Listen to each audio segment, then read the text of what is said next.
Assalamualaikum warahmatullahi wabarakatuh. Jumpa lagi di Radio Jurig. Alangkah lebih baiknya yang baru menemukan Radio Jurig bantu di subscribe dan dipicit tombol loncengnya. Terima kasih. Kali ini Radio Jurig memiliki cerita yang berjudul Pemberangkatan Terakhir. Kita langsung aja ke ceritanya.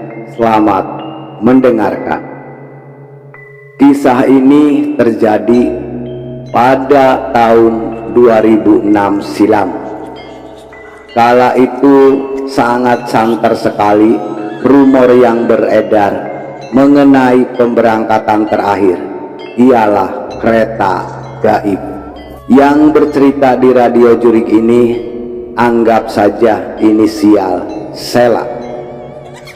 Inilah sepenggal kisah yang sampai sekarang membuatku parno naik kereta di jam-jam malam. Peristiwa itu amat melekat di ingatan, bagaimana aku menempuh perjalanan tanpa sadar Jakarta YK dalam waktu hampir 5 hari. Tapi rasanya waktu berhenti di satu malam pertama, aku yakin betul kalau aku menaiki kereta malam itu, tapi orang-orang melihat aku berjalan kaki sepanjang rel yang entah muncul dari mana. Senin malam tahun 2006, aku hendak pulang ke Yogyakarta karena mendapatkan kabar bapakku sakit. Kala itu aku masih kuliah di salah satu universitas negeri di pinggiran ibu kota. Karena dapat kabar mendadak sehabis selesai matkul terakhir, mata kuliah terakhir, aku lanjut nugas bareng teman-teman yang lain. Jadi baru benar-benar bisa berangkat. Seingatku waktu itu masih sekitar jam 10 malam. Informasi mengenai tiket dan jadwal kereta pada masa itu belum mudah seperti sekarang. Kita harus masih datang langsung ke stasiun untuk membeli tiket dan memeriksa jadwal. Selepas berkegiatan di sekolah, di kuliahku, aku buru-buru ke stasiun dengan harapan masih bisa mendapatkan tiket kereta malam tersebut. Begitu aku sampai stasiun yang berada di pusat Jakarta itu, tampak sepi. Beberapa lampu penerangan padam, hanya beberapa lampu redup yang dibiarkan menyala. Tak ada petugas di luar stasiun. Aku tetap masuk ke dalam. Sumpah, baru kali ini aku melihat stasiun sepi banget. Aku ke toilet dulu untuk buang air kecil. Nah, di toilet stasiun ini juga sangat remang-remang. Lampunya tidak ada yang menyala terang. Pas lagi asik-asiknya di bak, di belakang ada 4 bilik kamar BAB yang semuanya tertutup. Tiba-tiba ada satu kamar mandi yang terketuk dari dalam. Tok, tok, tok. Suaranya bertempo lambat begitu. Aku sempat mikir ada orang di dalam, tapi masa iya dia ketuk pintu toilet dari dalam? Umumnya kan orang ngetuk dari luar. Tapi kalian tahu, lama-lama suara ketukan itu makin kencang dan temponya jadi cepat. Habis itu bukan cuma satu, tapi keempat toilet itu semuanya tiba-tiba diketuk dari dalam secara bersamaan. Mana kencang banget lagi suaranya. Buru-buru aku keluar dari toilet. Sumpah, itu merinding banget. Aku menyusuri koridor mencari tempat toilet tiket. sampai berpapasan sama satu petugas yang berseragam berdiri di depan kios resto yang sudah tutup. Aku lega saat melihat ada orang lain. Kuhampiri petugas itu. "Pak, mau beli tiket di mana?" "Kereta ke Yogyakarta masih ada."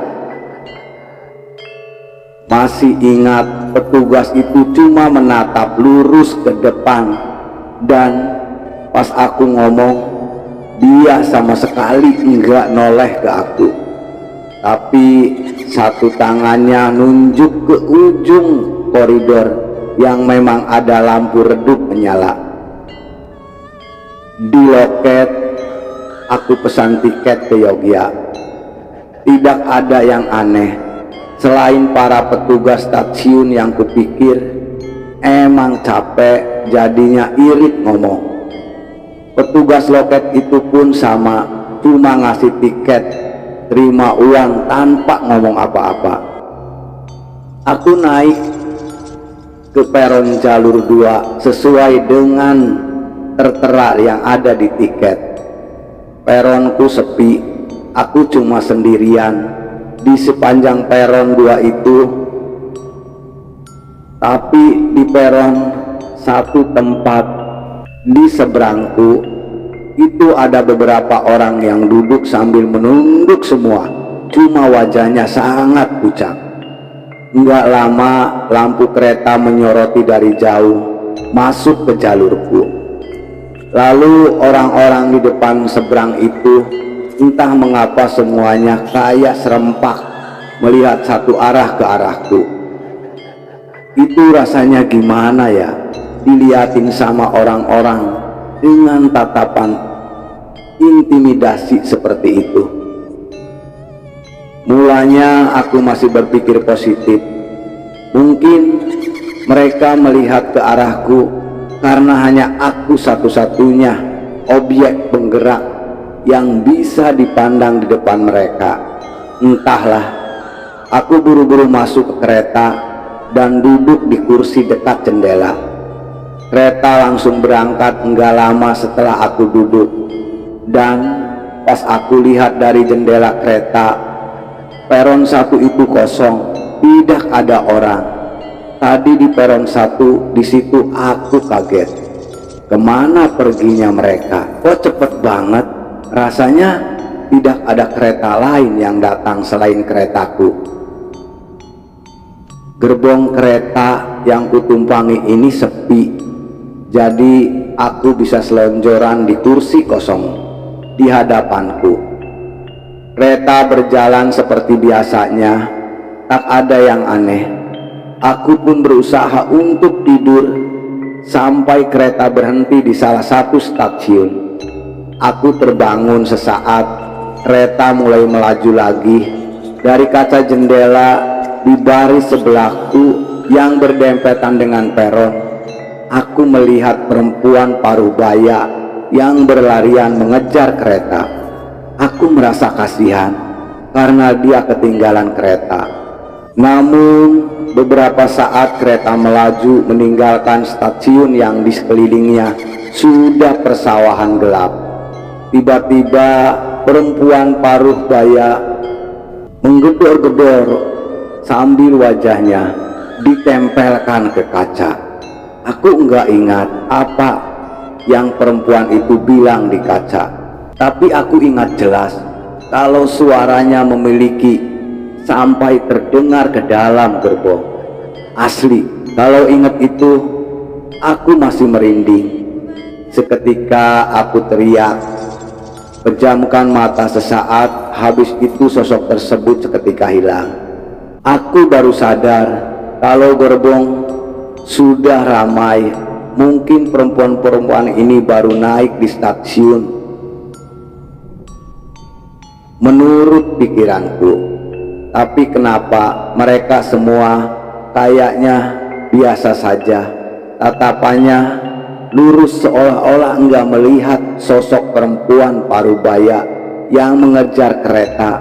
dan enggak memperdulikan suaraku yang teriak spontan tadi. Situasi saat itu mulai enggak enak. Aku coba tidur, cari posisi paling nyaman, tapi tetap juga enggak bisa tidur. Rasanya kepengen buru-buru sampai ke Yogyakarta.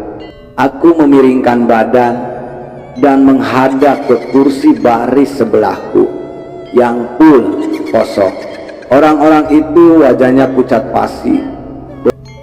Beberapa mereka bahkan kulitnya seperti kebiruan. Mungkin merasa diperhatikan olehku. Keempat penumpang di kursi sebelah itu langsung menoleh serempak ke arahku dan tersenyum. Senyumnya itu kayak gerak bibirnya pelan banget. Aku balik badan. Di sekitarku rasanya jadi pengap banget. Aroma dalam gerbong itu seperti padat sesak. Dan aku mencium bau seperti tanah basah bercampur dengan bau busuk bangkai entah dari mana. Sepanjang perjalanan aku coba tidur dan aku sempat terlelap.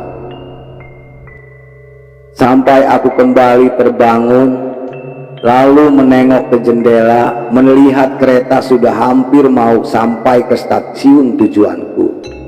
Tapi anehnya kenapa tidak ada pengumuman sama sekali. Bersambung. Terima kasih yang sudah mengikuti Radio Jurik, cerita yang memiliki judul Pemberangkatan Terakhir. Bagian pertama sudah selesai. Ikutin terus cerita pemberangkatan terakhir bagian kedua di Radio Jurik. Radio Jurik butuh dukungannya, yaitu di subscribe dan dipicit tombol loncengnya agar teman Radio Jurik bisa mengikuti cerita-cerita Radio Jurik yang lainnya. Terima kasih.